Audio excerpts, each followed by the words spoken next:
we go. Okay. Hi, Sloane. How are you? Candace, I'm so good. How are you doing? I am really good. Your face is just lighting up the place already. It emanates like, let's talk a lot. So while we are on a podcast, this is recorded for visual too. So we'll just keep that in mind as we chat, but share a little bit about where you're from, any fun interests you have, and just something that you think would be fun for us to know about you. Sure. So I'm from Los Angeles. I live in Miami Beach now. I'm looking at the ocean, although it is pretty gray and rainy today. Totally flooded last night. It was wild. And I'm a food freedom coach and a holistic wellness coach, and I help women eat with love and intuition. So that means no more dieting, restricting, binging, or obsessing. And a fun fact is that I love chocolate, but I don't like hard chocolates. I don't like candy, but if it's a dessert, it has to be chocolate flavored. So like Okay. a brownie or a cookie or chocolate ice cream. But if you give me like a Hershey bar or even like a nice good chocolate bar, I will not eat it. Oh, well, there's a lot of sugar in those too. Like it's like almost eating sugar, where if you have the brownie, you get the chocolate, but you get, so much more. Can I tell you what I'm obsessed with right now? Please. I am obsessed with chocolate malt meal. Have you ever had it? No, but I've Like, what heard is of it. so back in the day when I was a kiddo, we used to eat malt meal and they made chocolate malt meal. So it's wheat, which I don't usually eat a lot of, but at the same time, yeah, so but it's chocolate flavored. There's no sugar. Well, the recipe calls for sugar, but I don't put it in there. Okay. I just do the chocolate multi-meal in water, and then it just cooks for like 2 minutes in the microwave, and then I just add like a little dab of butter and a little brown sugar, and it has a bunch of carbs, but doesn't have sugar, and it has a little bit of protein in it, and it's my chocolate fix because it's not horrible. I mean, and you do need carbs a little bit, so I'm like, so yeah, you should try it out. I bet you they have a ton of that in Miami. Maybe I will. Anyways, so it's Thanksgiving this week. Hold on one second. It's Thanksgiving this week, and I thought this would be a really good time for us to reflect on spirituality and food. You mentioned that you are a holistic coach when it comes to eating. Let's start with that. Talk to me a little bit about why that exists and why people need that. Yeah. Oh, goodness. It is so needed. So I work primarily with women who are struggling with diet culture, with body image issues and struggles.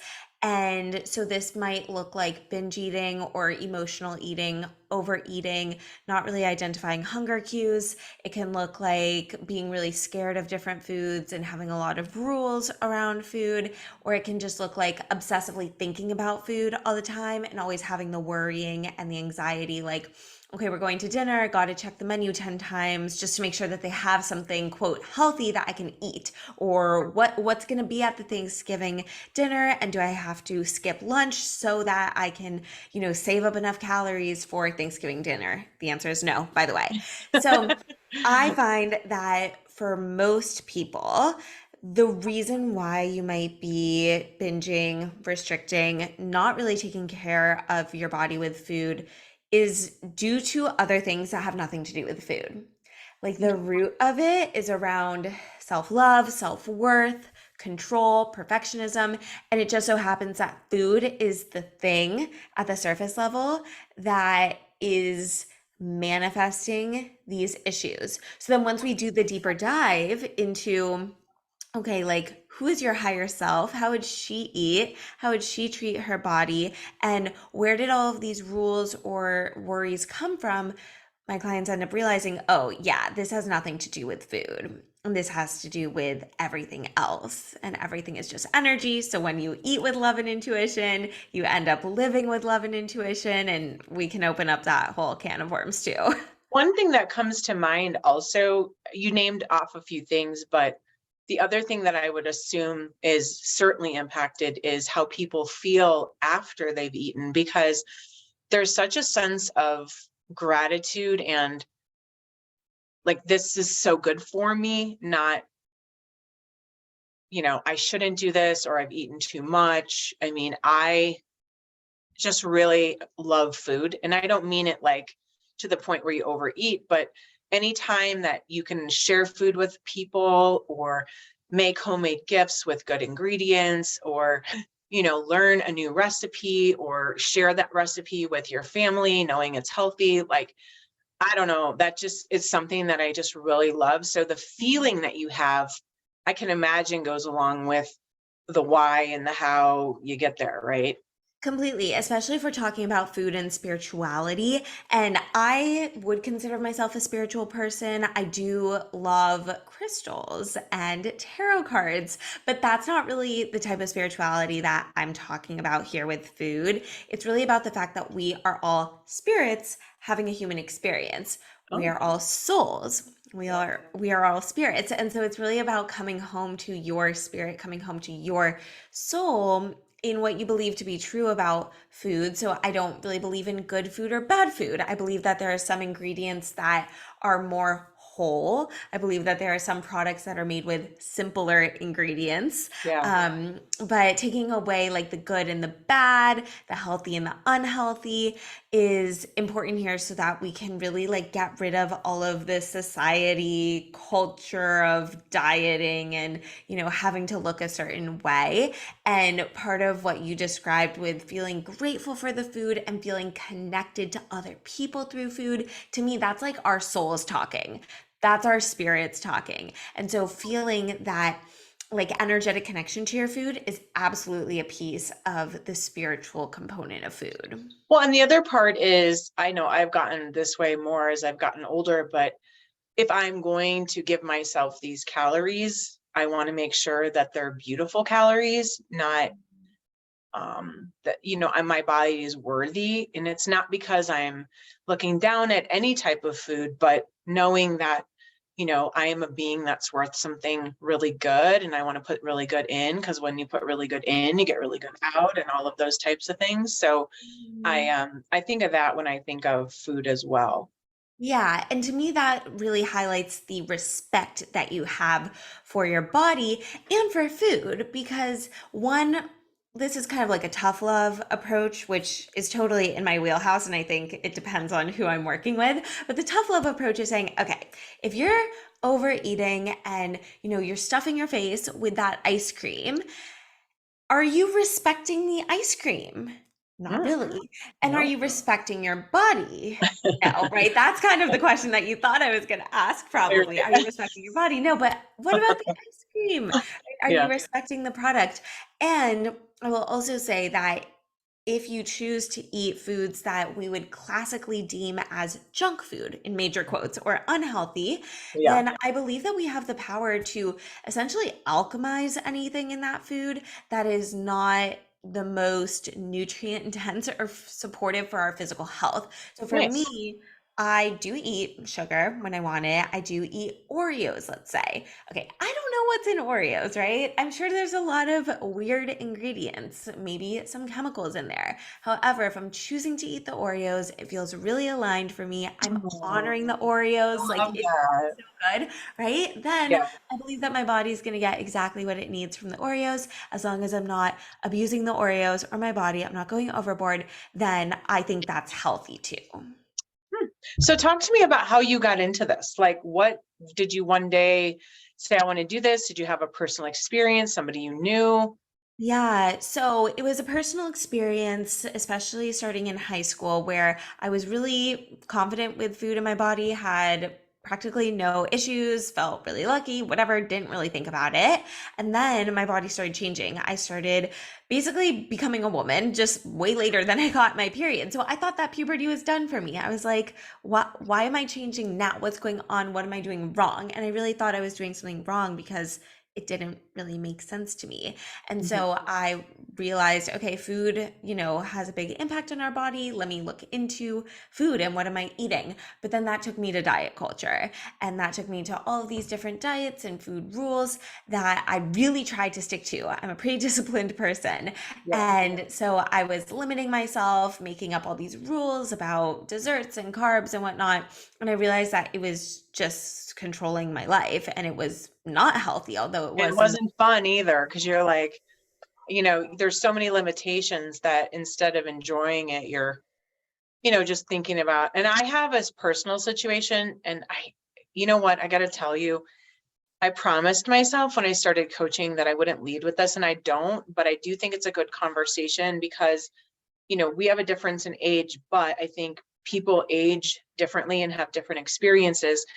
And I also think that I have a different angle on it because of the experience I've had. So in 2020, I went through stage 2 breast cancer. So my version of food is so much more connected to that spirituality because like there was so many things I went through when all that was said and done. I'm in a great place. Everything's wonderful. But I went through a genetic profile testing and eliminated I really needed to, well, definitely dairy. So all that was gone. And then definitely meats, a lot of saturated fats. I don't even do plant-based, a lot of different things, because if you look, they have a lot of saturated fat in them. So long story short, and sugar's in there too, but I like sugar too. Long story short is I changed overnight and it's been nothing but amazing. I feel better, but at the same time, it puts a lot of what I don't eat. It's a focus on, well, if I'm going to someone's house, like, I have gluten-free friends, I've got vegan friends, but then you add on like, well, I don't eat dairy and I don't eat meat. And, I'm become one of those people. Mhm.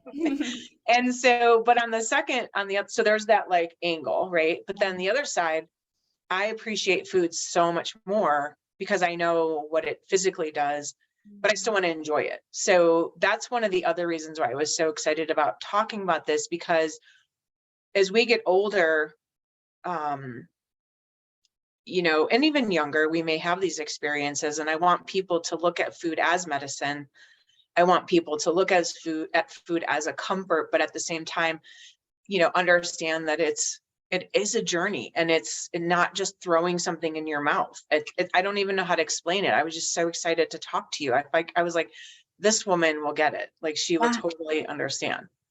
Seriously, and thank you so much for sharing your story. And I can imagine how empowering that must feel to realize, yes, food is medicine and it means something when I put something in my body, Yeah. and that energetic connection that you make to your food, like, wow, this strawberry and the vitamin C that it has Yeah. is acting as an Exactly. antioxidant and, like protecting my body against those free radicals. Like, wow.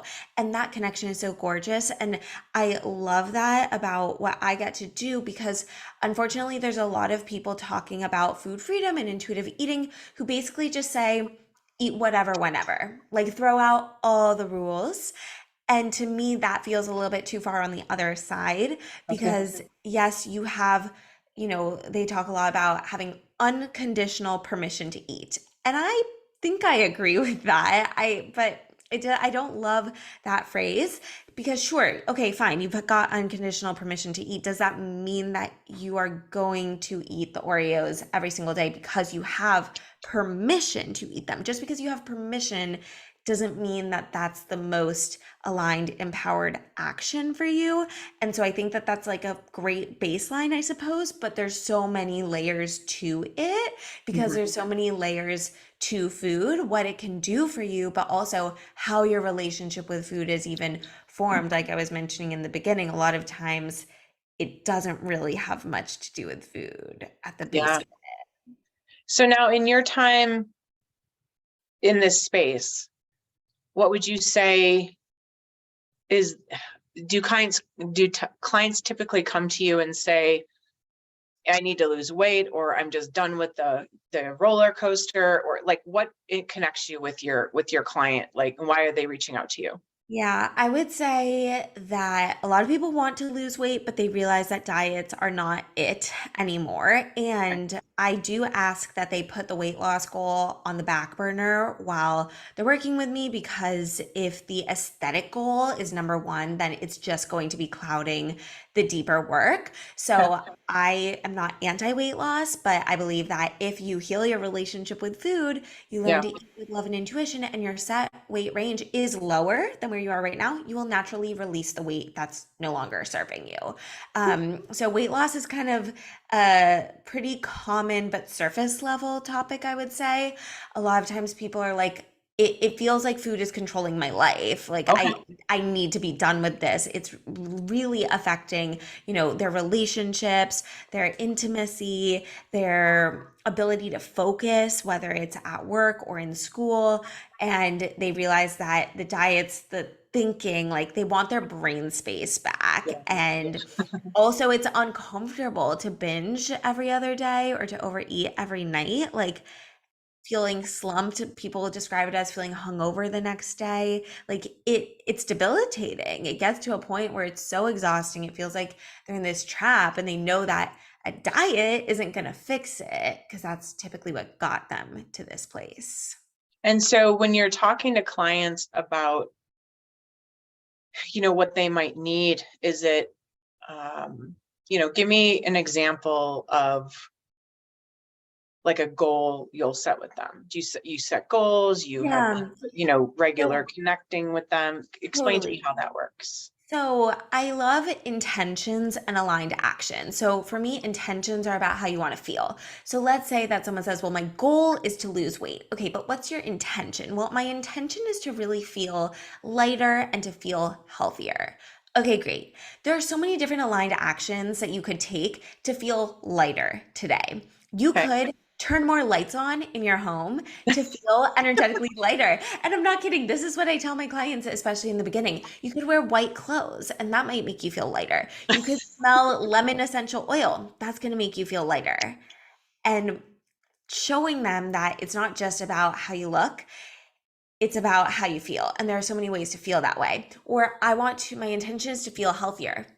Amazing. There's a million ways to feel healthier. And we can start with the small, sustainable baby steps. And that's kind of the action. That's what people want. They want the quick win.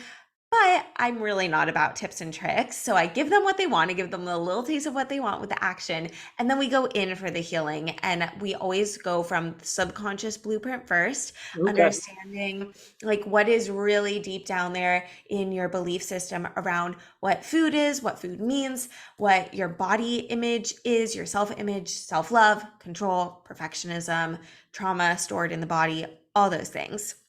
We rewired the subconscious mind first. I love that. Yes, it's really about aligning you with your soul's truth, coming back to your spirit, coming back to your truth about, oh my gosh, how amazing food is, what food can be besides just calories, medicine, fuel, connection, love, all that jazz. And then we talk about conscious thoughts and feelings. So a lot of times guilt comes up, shame comes up, stress eating, boredom eating, all the rules. That's all like the conscious brain stuff. So we use science and spirituality in everything that I do. So that might be psychology mixed with manifestation principles. Okay. Then we take aligned action. So that's where the nutrition focus comes in, saying, okay, so I don't want to tell you what to do. I'm not here to make a meal plan. I want you to feel empowered in your body. In order to be empowered, you need knowledge and education and information. That's where the nutrition stuff comes in, saying, yeah, here's maybe why you're not going to eat the Oreos every single day. But also, it's okay to eat them when you want them in an amount that feels aligned. So So I have another question really quick. So are clients working with other coaches in some capacity in addition at the same time working with you? Meaning, do they meet with, say, a psychologist or a nutritionist or a doctor? Like what roles can you fill and what ones do you complement? I would say the most common compliment is a therapist that is not food related. Okay. So a lot of people are saying, yeah, I'm working with a therapist on, other life things, but my therapist is not trained in the mental health stuff and the nutrition stuff, and we need both. Yep. Sometimes if people aren't working with me, they might try to work with a therapist and a dietitian and try to blend it together, but a lot of times there's miscommunication and it's just not cohesive. So a lot of times I'm the only practitioner that someone's working with, or they're working with a therapist as well just to support mental health, Okay. but they're not really going to that person for food. Okay. And so now you mentioned accountability, heart, tough love, or that kind of thing. That's Yeah. a lot of what I like to see in my practice. I mean, we all know that we can't give clients the answer, that they really have to be the one driving it using self-efficacy and like real motivation. So do you find yourself more of a coach, or do you find yourself more of a holistic nutritionist? It's honestly like whatever hat I need to put on that Okay. day. I would say clients have called me their therapist before. I'm not a therapist. They've called me a life coach before. I don't market myself as a life coach. I really feel like I have a gift of seeing people. I'm a projector in human design, and Mhm. I just know things. I'm very intuitive. I can pull things out of people really easily. So I would say mainly coach. Like I am teaching, I am telling, but I'm also empowering and, Cool. asking the questions. Yeah. So it's a mix of kind of everything. Okay. Well, in our last 10 minutes, let's talk about Thanksgiving's coming up. Yeah. And, I really want to spend some time on gratitude and food. And again, hopefully people can see this recording on YouTube as well. But you have just such a welcoming smile that if I was a patient or a client, I'd be like, I can't wait to talk to Sloane. I mean, that's part of what we do, right? We want to have that safe space for people, Mhm. motivating, that little light you talked about. So when we're talking about spirituality and food, obviously this person doesn't have to have a religious background. Yeah. It's not about, what my parents raised me. It's more the belief that we have in our hearts and how we look at things. And so let's talk for the next few minutes about our intention. I love intentions, affirmations, and our intentions and spirituality as we look at the next few days leading up to Thanksgiving. So I'm going to just leave it broad like that, and I'm going to let you kind of fill in what you're thinking. Sure. I love that question. And this could apply to any holiday, to any vacation, anything that feels special. When it feels special and there's food involved, people get scared. And then they binge and they go all out because it feels like, when else do I get to have turkey and mashed potatoes and cranberry sauce? Once a year. Gotta go all out. But if it's about the food, which for me it's not, it's about family, and that's where the gratitude really comes in, right? It's like Yeah. sharing a meal, being in my grandma's kitchen, who's like 92 and hosts Thanksgiving every year, right? And like that's what it's about for me. But let's say you're like, Sloan, Thanksgiving is my favorite meal of the year, like this is about food.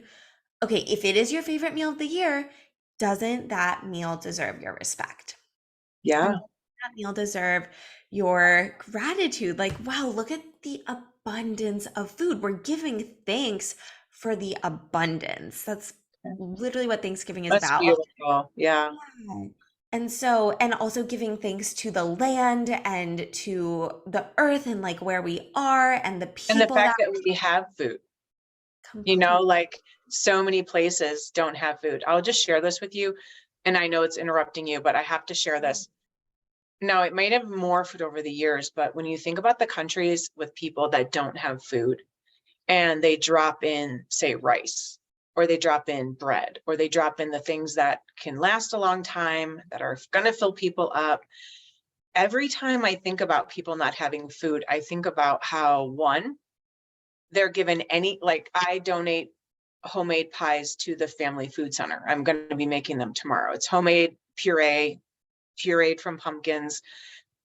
Somebody asked me once, why don't you just use canned? I'm like, well, I wouldn't eat it. Why would I make somebody else eat it? Like I want the pureness of it. So the first thing I thought of, because I've been to this place to help with food prep, is that every single thing that those people eat are given to them. It's probably on the cusp of being thrown out, or it's donated, obviously, at certain holidays, but they're feeding families all the time. So one, people that don't have regular food to eat are eating whatever's given to them. It doesn't even mean it's nutritional. Yeah. And then when you add on that we don't even know how often they're going to get it. When I think about Thanksgiving and I think about food, that's where my heart goes, because if you really, and maybe it goes into binging, like I should eat it because I have it, but I just think of it like a respect, like I'm so lucky that I'm getting this food in the time frame I'm getting it. I have the capacity to buy it, the knowledge and to access healthy things. That's where I instantly go, in addition to the things that you said, because if you didn't have it, imagine what your life would be like. Food is such an important part of just function. Completely. Yeah, we take it for granted. We take it so for granted. And I love that, just being grateful for even having it. I will say, because this idea of like, oh, there are starving kids in Africa, so you need to finish your plate. That's something that I have so many clients tell me about how they were raised to Yeah. finish their food, to not waste because there are other people that don't have food. I agree there are other people that don't have food and it's awful. And one of my favorite places to donate is No Kid Hungry. So I'm totally with you there. It's wonderful. And at the same time, if I'm full and I stuff myself, that's not feeding the kids. Yeah. So I'm not about waste, but also being a part of what we call the Clean Plate Club and just finishing your food because you feel bad that you're privileged is not helping anyone. Right. So instead, if we can freeze it, buy less at the grocery store, not let it go to waste, Yeah. right? That's a better solution. If you can donate leftovers, like leftover Halloween candy, Mm-hmm. donate that. So I just wanted to insert that little caveat because I know that is a very common thing that comes up, especially when we go back to being with our families. Inner child stuff comes up. We can revert back to old behaviors, and the Clean Plate Club is a very common one. So spirituality and food is a concept I don't think many people think about. I really don't.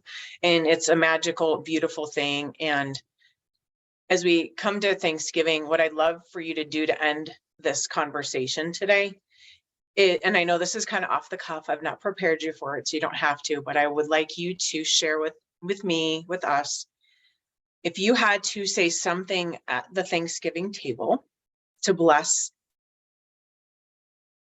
what we are about to receive, like what would that come out like, talking to Sloane?